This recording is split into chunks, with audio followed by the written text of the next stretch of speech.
Hello friends, पीकेपी study point में आपका स्वागत है। इस वीडियो में हम सब फास्फोरस टॉपिक से संबंधित जितने भी इम्पोर्टेंट क्वेश्चन बनते हैं उन सभी क्वेश्चन को बारी बारी से सॉल्व करेंगे। तो बिना लेट किए हम सब क्वेश्चन को सॉल्व करना स्टार्ट करते हैं। तो एक नंबर क्वेश्चन देखिए क्या कहते हैं। सबसे पहला क्वेश्चन है हमारे पास, फास्फोरस का परमाणु संख्या कितना होता है। तो फास्फोरस का परमाणु संख्या कितना होता है, 15 होता है।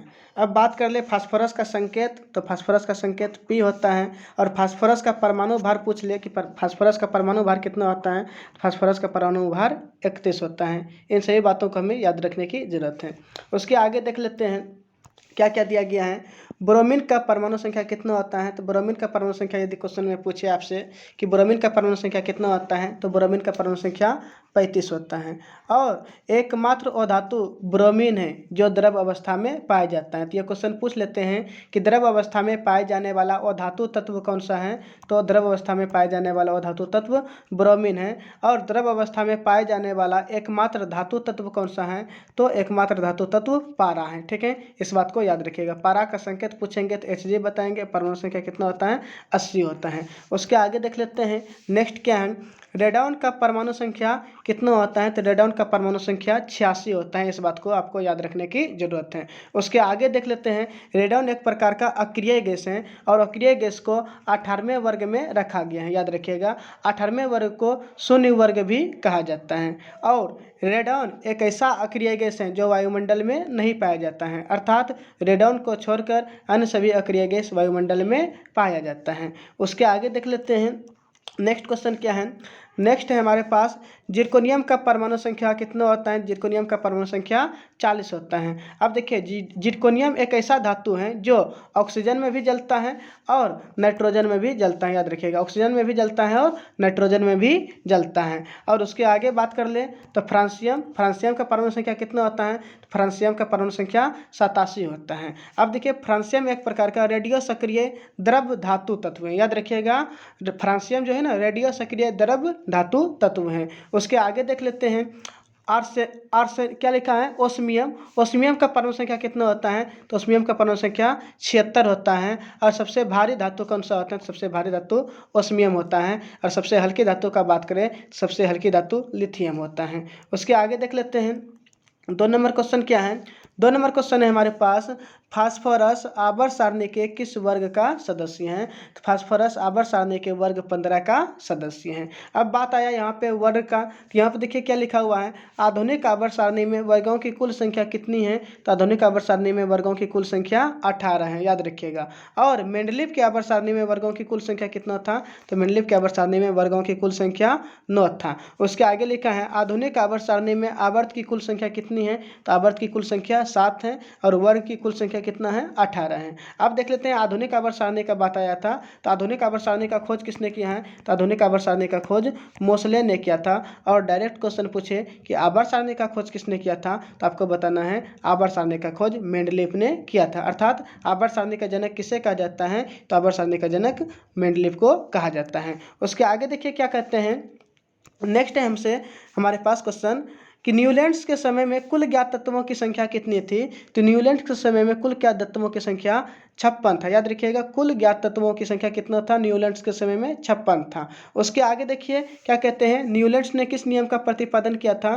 तो न्यूलैंड्स ने अष्टक नियम का प्रतिपादन किया था जो संगीत के सातों स्वर पर आधारित था। अब बात कर ले न्यूलैंड्स का अष्टक नियम कहाँ तक लागू होता है। तो न्यूलैंड्स का अष्टक नियम केवल हल्के तत्व तक ही लागू होता है, जो कैल्शियम तक लागू होता है। और कैल्शियम का परमाणु संख्या कितना होता है, 20। तो याद रखिएगा, न्यूलैंड्स का अष्टक नियम मात्र कैल्शियम तक लागू होता है। और न्यूलैंड्स के अष्टक नियम का अंतिम तत्व कौन सा था। तो अंतिम तत्व थोरियम था और परमाणु संख्या कितना होता है, 90 होता है। उसके आगे देख ले, यदि नेक्स्ट क्वेश्चन है, मेंडलीव के समय में कुल ज्ञात तत्वों की संख्या कितनी थी। तो मेंडलीव के समय में कुल ज्ञात तत्वों की संख्या 63। याद रखिए कितना था, 63 था। और मेंडलीव को आवर्त सारणी का जनक भी कहा जाता है। आगे क्या लिखा है, 3 नंबर क्वेश्चन हमारे पास है, श्वेत फास्फोरस को और किस नाम से जाना जाता है। ये क्वेश्चन बड़ा इंपॉर्टेंट है, पूछ सकते हैं आपसे एग्जाम में कि श्वेत फास्फोरस को और किस नाम से जाना जाता है। तो श्वेत फास्फोरस को ही पीला फास्फोरस भी कहा जाता है। उसके आगे देखिए इससे संबंधित क्वेश्चन क्या क्या बनते हैं।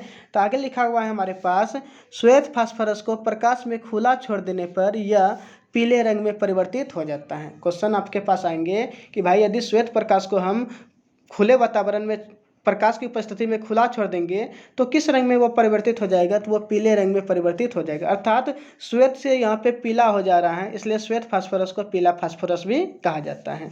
आगे देखिए क्या लिखा है, श्वेत फास्फोरस में लहसुन जैसी गंध होती है। यह क्वेश्चन यदि आपसे पूछेंगे कि भाई श्वेत फास्फोरस में किसके जैसा गंध होता है, तो लहसुन के जैसा गंध होता है। श्वेत फास्फोरस की प्रकृति कैसी होती है, तो श्वेत फास्फोरस की प्रकृति विषैली होती है। आगे देखिए क्या लिखा हुआ है, श्वेत फास्फोरस जल में ओ घुलनशील, यहाँ पे मिसप्रिंट हो गया है, आपको याद रखना है। श्वेत फास्फोरस जल में ओ घुलनशील है किंतु कार्बन डाइसल्फाइड में घुलनशील होता है। कार्बन डाइसल्फाइड का सूत्र देखें तो CH2, इस बात को आप याद रखिएगा। ठीक है, फिर से देख लीजिए, यहाँ पे मिसप्रिंट है, आपको याद रखना है। श्वेत फास्फोरस जल में ओ घुलनशील होता है किंतु कार्बन डाइसल्फाइड में घुलनशील होता है। उसके आगे देख लेते हैं। नेक्स्ट क्वेश्चन है हमारे पास श्वेत फास्फोरस से ही संबंधित। कहता है श्वेत फास्फोरस को वायु में खुला छोड़ देने पर यह स्वतः जलने लगता है, इसलिए इसे पानी में डुबाकर रखा जाता है। क्वेश्चन यदि आ जाए कि कौन सा ऐसा तत्व है जिसको वायु में खुला छोड़ देने पर जलने लगता है, तो एक ऐसा तत्व फास्फोरस है जिसे वायु में खुला छोड़ देने पर जलने लगता है। इस बात को याद रखिएगा। इसलिए जलने से बचाए रखने के लिए इसको कहाँ रखा जाता है, पानी के अंदर डुबा के रखा जाता है। तो एग्जाम में ये भी क्वेश्चन पूछते हैं किस तत्व को पानी के अंदर डुबा के रखा जाता है, तो फास्फोरस को, श्वेत फास्फोरस को पानी के अंदर डुबा के रखा जाता है। अब देखिए लिखा हुआ है लिथियम, सोडियम एवं पोटेशियम को केरोसिन तेल में डुबाकर रखा जाता है। ये भी क्वेश्चन इंपॉर्टेंट है कि भाई किसको किसको केरोसिन तेल में डुबाकर रखा जाता है, लिथियम को, सोडियम को, पोटेशियम को। लिथियम का बात करें परमाणु संख्या 3 होता है, सोडियम का बात करें परमाणु संख्या 11 होता है, पोटेशियम का बात करें तो परमाणु संख्या 19 होता है। सबसे अधिक क्रियाशील धातु कौन सा है, सबसे अधिक क्रियाशील धातु पोटेशियम है। इस बात को भी हमें याद रखने की जरूरत है। अगला क्वेश्चन देखते हैं क्या कहता है। नेक्स्ट क्वेश्चन है श्वेत फास्फोरस का अनुसूत्र P4 होता है। याद रखिएगा, क्वेश्चन पूछेंगे कि भाई श्वेत फास्फोरस का अनुसूत्र क्या होता है, कितना क्या होता है, तो P4 होता है। अब आगे लिखा है ओजोन का अनुसूत्र क्या होता है, तो ओजोन का अनुसूत्र O3 होता है। याद रखिएगा। और सल्फर, जिसको गंधक भी कहा जाता है, सल्फर का अनुसूत्र क्या होता है, तो सल्फर का अनुसूत्र S8 होता है। याद रखिएगा। तो क्वेश्चन पूछ सकते हैं आपसे कि श्वेत फास्फोरस के एक अणु में फास्फोरस के कितने परमाणु पाए जाते हैं, तो 4 परमाणु होते हैं। ओजोन के एक अणु में ऑक्सीजन के कितने परमाणु होते हैं, तो ऑक्सीजन के 3 परमाणु होते हैं। सल्फर के एक अणु में सल्फर के कितने परमाणु होते हैं, तो सल्फर के 8 परमाणु होते हैं। उसके आगे देख लेते हैं। बात आया है यहाँ पे ओजोन का। क्या आया है, ओजोन का। तो ओजोन जो है ना ऑक्सीजन का अपरूप है। किसका अपरूप है, तो याद रखिएगा ओजोन जो है ऑक्सीजन का अपरूप है। ठीक है। उसके आगे ओजोन परत एक ऐसा परत है जो सूर्य से आने वाली पराबैंगनी किरणों को पृथ्वी की सतह तक आने से रोकता है, जिससे हमें भयंकर बीमारी होने से बचाने का काम करता है। उसके आगे देखिए क्या लिखा है, श्वेत फास्फोरस में स्फुरदीप्त का गुण पाया जाता है। याद रखिएगा, फास्फोरस एक ऐसा तत्व है जिसमें स्फुरदीप्त का गुण भी पाया जाता है। यहाँ श्वेत लिखना भूल गए हैं। ठीक है। तो श्वेत फास्फोरस में स्फुरदीप्ति का गुण भी पाया जाता है, अर्थात स्वतः ये जलने का काम करता है। उसके आगे देखिए क्या लिखा हुआ है। आगे लिखा हुआ है फास्फोरस के सभी अपरूपों में श्वेत फास्फोरस सर्वाधिक क्रियाशील है। फास्फोरस के कई अपरूप होते हैं, तो क्वेश्चन पूछ ले सकते हैं कि आपसे फास्फोरस के कौन कौन अपरूप होते हैं, तो बताएंगे फास्फोरस के अपरूप कौन कौन होते हैं। श्वेत फास्फोरस, जिसको पीला फास्फोरस भी कहा जाता है, लाल फास्फोरस, सिंदूरी फास्फोरस, बैंगनी फास्फोरस और काला फास्फोरस, ये सभी फास्फोरस के अपरूप हैं। और इन सभी अपरूपों में सबसे ज़्यादा क्रियाशील अपरूप कौन सा है, तो श्वेत फास्फोरस है सबसे ज़्यादा क्रियाशील। याद रखिएगा। आगे लिखा हुआ है श्वेत फास्फोरस से अग्नि बम, धूम्र बम और आतिशबाजी के सामान बनाए जाते हैं। अर्थात श्वेत फास्फोरस का उपयोग कहाँ कहाँ होता है, तो अग्नि बम बनाने में होता है, धूम्र बम बनाने में होता है और आतिशबाजी के समय में भी होता है। याद रखिए। और क्वेश्चन पूछ लेते हैं कभी कभी, आतिशबाजी के समय हरा रंग जो निकलता है किसके कारण होता है, तो बेरियम के कारण। और लाल रंग जो निकलता है किसके कारण होता है, स्ट्रांसियम के कारण। याद रखिएगा। आगे लिखा हुआ है 4 नंबर क्वेश्चन हमारे पास, दिया सलाई के निर्माण में किसका उपयोग किया जाता है। यदि यह क्वेश्चन आए तो आपको बताना है दिया सलाई के निर्माण में लाल फास्फोरस का उपयोग किया जाता है। बड़ा इंपॉर्टेंट क्वेश्चन है, एग्जाम में पूछ लिए जाते हैं कि भाई दिया सलाई का निर्माण जो माचिस का डिब्बा होता है उसके निर्माण में, माचिस के तिल्ली के निर्माण में, माचिस बनाने में किसका उपयोग किया जाता है? तो याद रखिएगा माचिस बनाने में, भाई दिया सलाई बनाने में लाल फास्फोरस का उपयोग किया जाता है। आगे लिखा है लाल फास्फोरस में स्फुरदीप्ति का गुण नहीं पाया जाता। देखिए ऊपर में पढ़े थे हम श्वेत फास्फोरस जिसमें स्फुरदीप्ति का गुण पाया जाता है, जबकि यहाँ पे लाल फास्फोरस में स्फुरदीप्ति का गुण नहीं पाया जाता है, अर्थात ये स्वतः नहीं जलता है। यह विषैला भी नहीं होता है। माचिस की तिल्ली के ऊपर जो लगा होता है लाल फास्फोरस वो विषैला भी नहीं होता है। आगे लिखा हुआ है देखिए या अर्थात लाल फास्फोरस जल और कार्बन डाइसल्फाइड दोनों में वो घुलनशील है, अर्थात न तो जल में घुलता है न तो कार्बन डाइसल्फाइड में घुलता है। अगला देखिए क्या लिखा हुआ है, नेक्स्ट क्वेश्चन लिखा हुआ है यह जल और कार्बन डाइऑक्साइड दोनों में उगलनशील होता है। ये तो बता दिया आपको। कहता है श्वेत फास्फोरस को कार्बन डाइऑक्साइड की उपस्थिति में 250 डिग्री सेल्सियस तक गर्म करने से फास्फोरस प्राप्त होता है। तो यह क्वेश्चन पूछ सकते हैं कि श्वेत फास्फोरस को किसके साथ, ठीक ना, किसकी उपस्थिति में गर्म करने से लाल फास्फोरस प्राप्त होता है? तो याद रखिएगा कार्बन डाइऑक्साइड की उपस्थिति में गर्म करने से लाल फास्फोरस की प्राप्ति होती है। वायुमंडल में कार्बन डाइऑक्साइड कितना प्रतिशत पाया जाता है? तो 0.03% पाया जाता है। उसके आगे देख लेते हैं क्वेश्चन क्या है।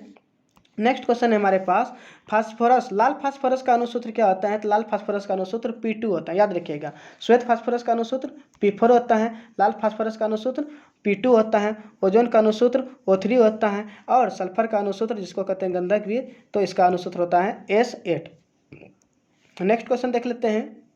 5 नंबर क्वेश्चन है हमारे पास फॉस्फिन का रासायनिक सूत्र क्या होता है? तो फॉस्फिन का रासायनिक सूत्र PH3 होता है, याद रखिएगा। और फॉस्फिन जो है ना, फॉस्फिन जो है ये फास्फोरस के यौगिक हैं। उसके आगे देखिए क्या लिखा हुआ है, अमोनिया का रासायनिक सूत्र क्या होता है? तो अमोनिया का रासायनिक सूत्र NH3 होता है। और अमोनिया का उत्पादन किस विधि से किया जाता है? तो अमोनिया का उत्पादन हैबर विधि से किया जाता है। उसके आगे लिखा हुआ है फास्फोरिक अम्ल का रासायनिक सूत्र क्या होता है? तो फास्फोरिक अम्ल का रासायनिक सूत्र H3PO4 होता है। उसके आगे देख लेते हैं।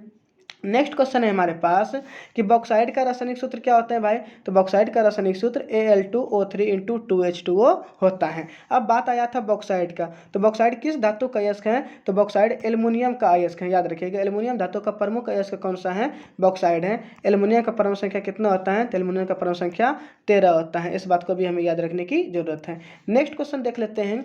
अगला क्वेश्चन है सिनेबार का रासायनिक सूत्र क्या होता है? सिनेबार का रासायनिक सूत्र HGS होता है। याद रखिएगा अर्थात पारा का प्रमुख अयस्क कौन सा है? तो पारा का प्रमुख अयस्क सिनेबार है।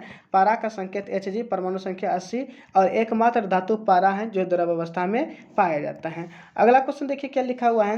अगला क्वेश्चन लिखा हुआ है फास्फोरस हाइड्राइड को फॉस्फिन कहा जाता है, अर्थात फास्फोरस हाइड्राइड को ही क्या कहा जाता है? फॉस्फिन कहा जाता है। नेक्स्ट क्वेश्चन यदि देख ले, अगला क्वेश्चन लिखा हुआ है हमारे पास कि फास्फोरस का निर्माण पेड़ पौधे के सड़ने गलने से दलदली स्थानों पर होता है, अर्थात जहाँ पे दलदल वाला भूमि होता है तो वहाँ पे पेड़ पौधे के सड़ने गलने से ही फॉस्फिन का निर्माण होता है। उसके आगे यदि देख लेते हैं, फॉस्फिन गैस में सरी मछली जैसी गंध होती है। याद रखिएगा फॉस्फिन गैस में किसकी जैसा गंध होता है? तो सरी मछली के जैसा गंध होता है। आगे लिखा हुआ है ओजोन गैस में भी सरी मछली के जैसा गंध होता है। ऊपर में आपको बताया ओजोन ऑक्सीजन का अपरूप है और ओजोन का अनुसूत्र क्या होता है? O3 होता है, ठीक है ना। और इससे भी सरी मछली के जैसा गंध होती है। उसके आगे देखिए क्या लिखा हुआ है।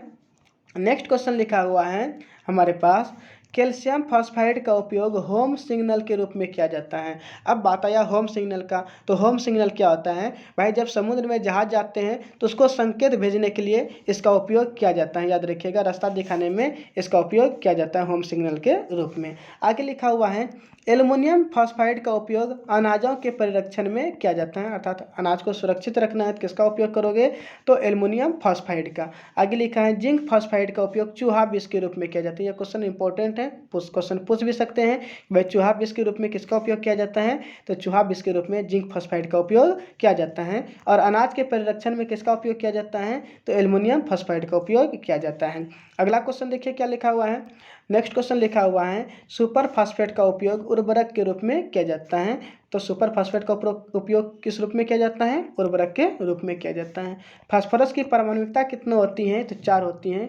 देखिए अनुसूत्र क्या होता है? P4 होता है। तो यहाँ पे कितना है फास्फोरस का परमाणु? 4 है, इसलिए फास्फोरस की परमाणुकता कितनी होती है? 4 होती हैं। नेक्स्ट क्वेश्चन यदि क्वेश्चन पूछ ले कि भाई आग को बुझाने में कौन सा गैस मदद करता है? तो आग को बुझाने वाला गैस कौन सा है? कार्बन डाइऑक्साइड है, याद रखिएगा। कार्बन डाइऑक्साइड गैस आग को बुझा देता है।